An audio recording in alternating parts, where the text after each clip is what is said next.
दोस्तों, इंसान जैसे जैसे बड़ा होता है और बड़ा होने के बाद में सिर्फ और सिर्फ उसकी एक ही ख्वाहिश रहती है कि उसकी जिस किसी से भी शादी हो, चाहे वो लड़का हो या फिर लड़की। अगर कोई लड़का इस तरीके से सोचता है तो वो लड़की के बारे में सोचता है, और लड़की अगर इस तरीके से सोचती है तो अपने पति के बारे में सोचती है।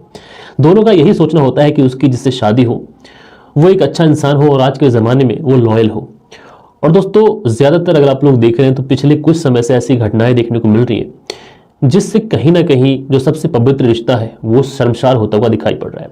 दोस्तों, अपने इस चैनल पर मैंने तकरीबन आप लोग को 90 से प्लस क्राइम की स्टोरी सुनाई है, और इन ज़्यादातर स्टोरियों में जो मर्डर हुआ है, जो कत्ल हुआ है, उन सारे कत्लों के पीछे, मर्डर के पीछे अगर कोई चीज़ है जिसका सबसे बड़ा हाथ है तो वो है अवैध संबंध। और दोस्तों, अवैध संबंध एक ऐसी चीज़ है कि ये इंसान के परिवार को हल्के हल्के दीमक की तरह खा जाता है, और इंसान को जब तक पता चलता है कि इस अवैध संबंधों का उसके ऊपर क्या असर पड़ रहा है, जब तक सब कुछ बर्बाद हो चुका होता है, उसके पास में फिर पछताने के लिए कोई चारा नहीं होता। अगर किसी ने इस तरीके का क्राइम किया होता है तो उसके बाद में वो पूरी जिंदगी अपनी सलाखों के पीछे गुजारता है। दोस्तों, आज की घटना एक ऐसी घटना है जिसमें एक व्यक्ति है, वो व्यक्ति जो कि राजमिस्त्री का काम करता है, उसने नया नया घर बनाया था। अब घर के अंदर जब नया नया घर बनाया तो उसने सोचा कि पेंट कराया जाए।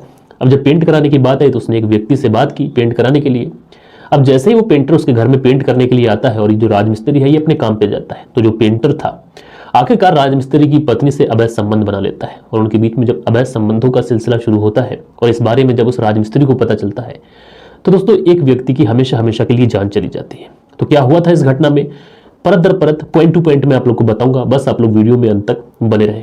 तो दोस्तों, रात के 10 बज चुके हैं और मैं हूं आप सभी का अपना शावेज मलिक, और हाजिर हूं मैं आप लोग के सामने एक और क्राइम की कहानी को लेके, एक और क्राइम की घटना को लेके। दोस्तों, वीडियो को शुरू करूं उससे पहले आप सभी लोगों से मैं कहना चाहूंगा कि अगर आप लोग कोई भी कमेंट्स करते हैं तो प्लीज़ आप लोग हमारा जो लेटेस्ट वीडियो हुआ करे उस पर कमेंट्स करा करें, क्योंकि लेटेस्ट वीडियो के जो कमेंट्स होते हैं वही मैं पढ़ता हूं। तो आप लोग लेटेस्ट वीडियो पे कमेंट्स करेंगे तो आप लोग के जो भी कमेंट्स रहेंगे वो कल के दिन मैं अपने व्यूवर्स के साथ में शेयर करता हूँ। और दोस्तों, कल के दिन जिन लोगों ने भी कमेंट्स किए थे उनके जो कमेंट्स हैं वो आज के इस वीडियो में मैं अपने व्यूवर्स के साथ में शेयर करूंगा। तो चलते हैं दोस्तों, अब सीधा कहानी का रुख करते हैं। तो दोस्तों, आज की जो घटना मैं आप लोग को सुनाने जा रहा हूँ ये घटना है उत्तर प्रदेश की। और उत्तर प्रदेश का एक शहर है बिजनौर, और इसी बिजनौर में एक इलाका पड़ता है नई बस्ती कर। और दोस्तों, यहीं पर एक परिवार रहता है। इस परिवार में एक व्यक्ति है जिसका नाम राजेश कश्यप, जिसकी उम्र लगभग 45 साल है। इसकी पत्नी भी है, और दोस्तों ये अपने परिवार से थोड़ा अलग रहता है।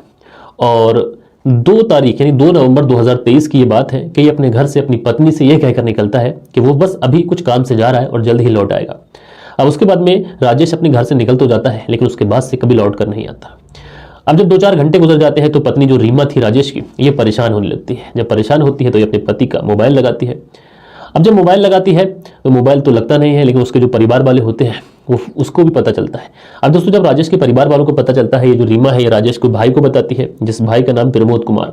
अब दोस्तों, प्रमोद कुमार उसी समय राजेश के फोन पर फोन लगाता है। अब राजेश के फोन पर जब फोन लगाता है तो फोन उस समय लग जाता है और राजेश से बात हो जाती है।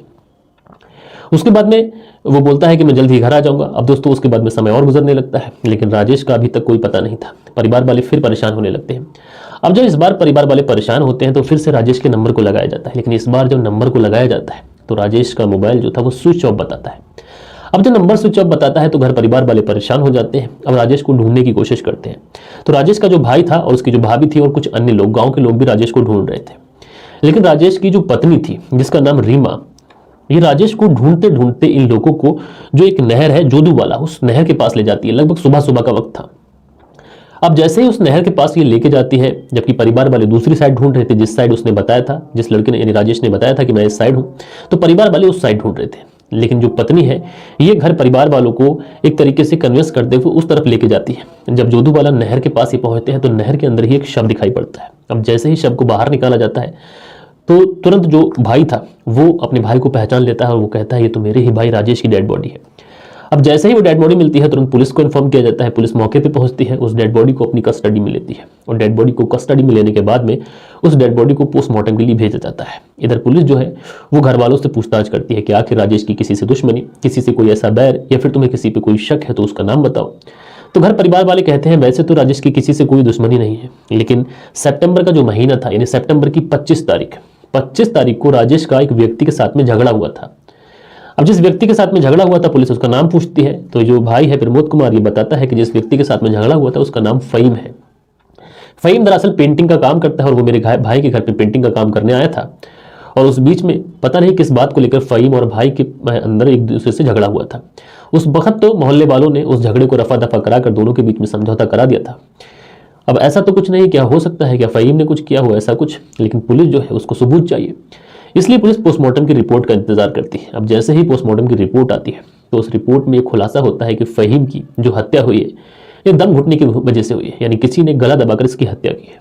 अब जब गला दबाने की बात आती है और उसके बाद में ये भी आता है कि इसके सर पर किसी भारी भरकम चीज़ से कई सारे वार भी किए गए जिसकी वजह से इसकी मौत हुई है, तो एक चीज़ तो साफ थी, पुलिस समझ जाती है कि ये हत्या कहीं और की गई है और उसके बाद में इसके शव को नहर के अंदर डाला गया है।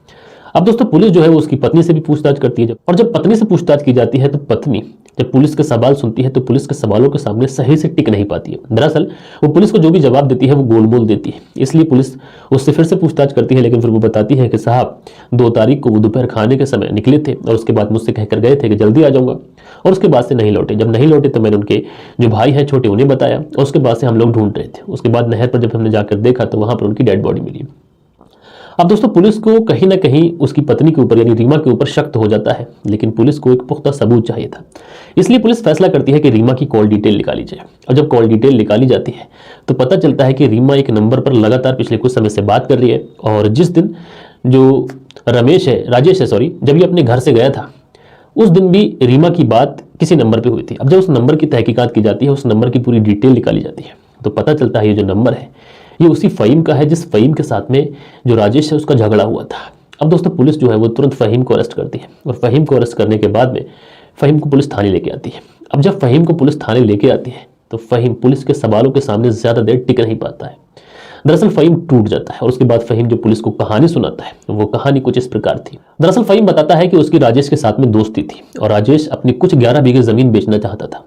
जब वो अपनी ज़मीन बेचना चाहता था उसने मुझसे इस बारे में जिक्र भी किया था। दरअसल मैं पेंटिंग का काम करता हूँ, वो राजमिस्त्री का काम करते हैं, तो हम दोनों की एक दूसरे से जान पहचान थी। और राजेश ने अपना घर भी बनाया था, तो वो अपना घर भी पुताई करवाना चाह रहे थे, और उनकी ज़मीन भी बिकना थी, तो उनकी ज़मीन बेचने के लिए मैं कुछ ग्राहक लेके आता था, और उसी बीच में हमारी दोस्ती हो जाती है। जब राजेश का घर था वो घर में जब पेंट का काम होना था उन्होंने मुझसे पेंट के बारे में कहा। अब जब पेंट की बात आई तो मैं उनके घर में पेंट करने के लिए तैयार हुआ, लेकिन जैसे ही मैं उनके घर में पेंट करने के लिए गया तो उसकी जो पत्नी है रीमा ये उसे बहुत ज़्यादा पसंद करने लगा। जब रीमा को पसंद करने लगा तो जब ये उसके घर में पेंट करने के लिए जाता तो जो राजेश था ये घर से अपने काम के लिए निकल जाता, क्योंकि जो पेंटर था, जिस पेंटर का नाम मैंने बताया आपको फ़हीम, ये फ़हीम राजेश का दोस्त था, इसलिए राजेश इस पर भरोसा करता था, अपनी पत्नी को इसके साथ ही छोड़ के चला जाता था घर में, और जो फ़हीम था ये पेंटिंग का काम कर रहा था। अब जैसे ही राजेश जाता था फ़हीम अपनी भाभी से मजाक करना शुरू कर देता, उसके साथ में मजाक करता, कुछ अश्लील हरकतें करता। जब फ़हीम इस तरीके से मजाक करता है तो कहीं ना कहीं रीमा भी समझ जाती है कि आखिर फ़हीम चाहता क्या है। अब दोस्तों जब रीमा ये समझ जाती है कि फ़हीम चाहता क्या है तो रीमा भी आखिरकार फ़हीम की तरफ अट्रैक्ट हो जाती है। अब इन दोनों के बीच में जो अट्रैक्शन बढ़ता है और उसके बाद में इन दोनों के बीच में जो शारीरिक संबंध बनना थे वो उसी के घर में बन जाते हैं। अब दोस्तों एक बार जब ये शारीरिक संबंध बनना शुरू होते हैं तो उसके बाद फिर रुकने का नाम नहीं लेते। अभी अवैध संबंधों का सिलसिला चालू हो चुका था, और जो राजेश था उसको इस बारे में बिल्कुल भी खबर नहीं थी कि उसकी पत्नी उसके पीठ पीछे उसके ही दोस्त के साथ में जो पेंटिंग काम उसके घर में कर रहा है अवैध संबंधों में। लेकिन दोस्तों कहते हैं कि इश्क और मुश्क छुपाए नहीं छुपता, ये चीज़ें ज़्यादा दिनों तक छुप नहीं पाती हैं, और राजेश को अपनी पत्नी और अपने दोस्त फ़हीम के बारे में सब कुछ पता चल जाता है। जब उसको अपने दोस्त फ़हीम और अपनी पत्नी रीमा के बारे में, उनके रिश्ते के बारे में पता चलता है तो वो अपनी पत्नी से बात करता है। जब अपनी पत्नी से बात करता है उसे काफ़ी ज़्यादा डांटता भी है, समझाता भी है, तो रीमा भी उस समय कह देती है कि आज के बाद मैं इस तरीके की गलती कभी नहीं करूंगी। लेकिन दोस्तों जो राजेश था इसका फ़हीम से इस बात को लेकर काफ़ी ज़्यादा झगड़ा होता है, और अब जब इन दोनों के बीच में झगड़ा होता है तो उस समय तो मोहल्ले वाले इन दोनों के बीच में बीच बचाव करा देते हैं। लेकिन दोस्तों फ़हीम के साथ में जब राजेश का झगड़ा हुआ था तो कहीं ना कहीं फ़हीम ने एक ऐसी प्लानिंग की, क्योंकि उसने प्लानिंग इसलिए की थी क्योंकि उसका अब आना जाना जो था वो राजेश के घर में बंद हो चुका था, क्योंकि राजेश के साथ में उसका झगड़ा हो चुका था। अब दोस्तों जो रीमा थी ये अक्सर फ़हीम से मिलने की इसके दिल में ख्वाहिश रहती, इसलिए फ़हीम से कई बार फ़ोन पर भी बात करती।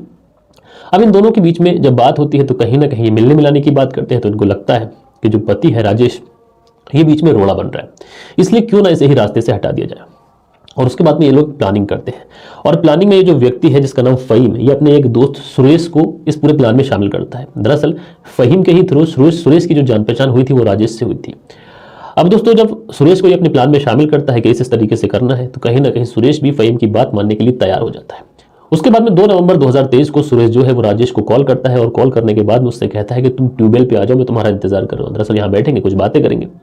अब उसके बाद में राजेश जो था वो सुरेश के कहने पर उस ट्यूबवेल पे चला जाता है, लेकिन फ़हीम वहीं पर बैठकर इंतजार कर रहा था कि कब राजेश आए और उसे रास्ते से हटाया जाए। अब जैसे ही राजेश वहां पर पहुंचता है फ़हीम जो है, जो छुपा हुआ था झाड़ियों के पीछे, वो आता है, वो राजेश को ज़ोर से पकड़ लेता है और जो सुरेश था वो अपने ही गमछे से राजेश की गर्दन को जब तक दबाता है कि जब तक उसकी ज़िंदगी इस दुनिया से हमेशा हमेशा के लिए चली ना जाए।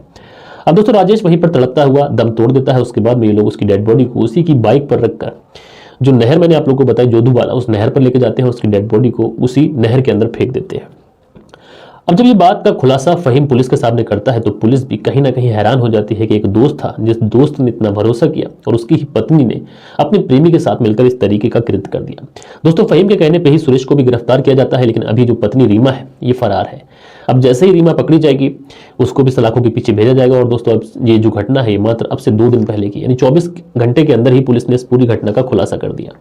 अब दोस्तों आप लोगों ने देखा कि इस महिला ने अवैध संबंधों के चलते किस तरीके से अपनी मांग का सिंदूर उजाड़ लिया और विधवा हो गई। और हैरानी की बात यह है कि अब ये महिला अपनी जिंदगी भी ठीक से जी नहीं सकेगी, क्योंकि अब इसको अपनी जिंदगी सलाखों के पीछे काटना पड़ेगी। दोस्तों आप लोग इस पूरी घटना को किस तरीके से देखते हैं, अपनी राय नीचे कमेंट्स बॉक्स में दीजिएगा। और कल के दिन जरूर मिलते हैं, कल के दिन किसी और वीडियो में किसी और सच्ची कहानी के साथ। जब तक के लिए अपना ख्याल रखें, परिवार के रिश्तों की अहमियत को समझें, परिवार का ख्याल रखें, बूढ़े बच्चों का ख्याल रखें, देश का ख्याल रखें। जय हिंद, जय भारत।